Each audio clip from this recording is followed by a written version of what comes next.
ಎಲ್ಲರಿಗೂ ನಮಸ್ತೆ. ಇದು ಮಂಡೇ ಮಿನಿ ವ್ಲಾಗ್. ಇವತ್ತು ದೇವರ ನೈವೇದ್ಯಕ್ಕೆ ಅಂತ ಬೆಲ್ಲದ ಅನ್ನನ ಪ್ರಿಪೇರ್ ಮಾಡ್ಕೊಂಡಿದ್ದೆ.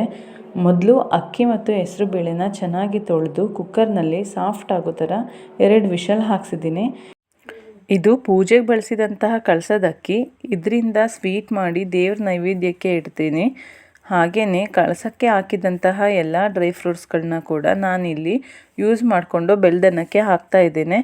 ಒಂದು ಪಾತ್ರೆಗೆ 2ರಿಂದ 3 ಸ್ಪೂನ್ ತುಪ್ಪ ಹಾಕ್ಕೊಂಡು ಅದಕ್ಕೆ ಗೋಡಂಬಿ ಹಾಕ್ಕೊಂಡು ಚೆನ್ನಾಗಿ ಫ್ರೈ ಮಾಡಿ ಸಪ್ರೇಟ್ ಎತ್ತಿಟ್ಕೊಂಡಿದ್ದೀನಿ.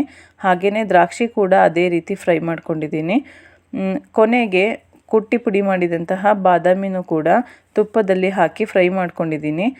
ಅದೇ ಪಾತ್ರೆಗೆ ರೆಡಿ ಮಾಡ್ಕೊಂಡಿರೋಂಥ ಅನ್ನ ಮತ್ತು ಹೆಸರುಬೇಳೆನ ಸೇರಿಸಿ ಅದಕ್ಕೆ ಬೆಲ್ಲನ ಆ್ಯಡ್ ಮಾಡಿಕೊಂಡು ಹಾಗೆಯೇ ಕಳ್ಸಕ್ಕಿಟ್ಟಿದ್ದಂತಹ ತೆಂಗಿನಕಾಯಿನ ಕೂಡ ತುರಿದು ಸೇರಿಸ್ಕೊಂಡಿದ್ದೀನಿ. ಇದೆಲ್ಲ ಮಿಕ್ಸ್ ಮಾಡಿದರೆ ಬೆಲ್ಲದನ್ನ ರೆಡಿ. Thank you.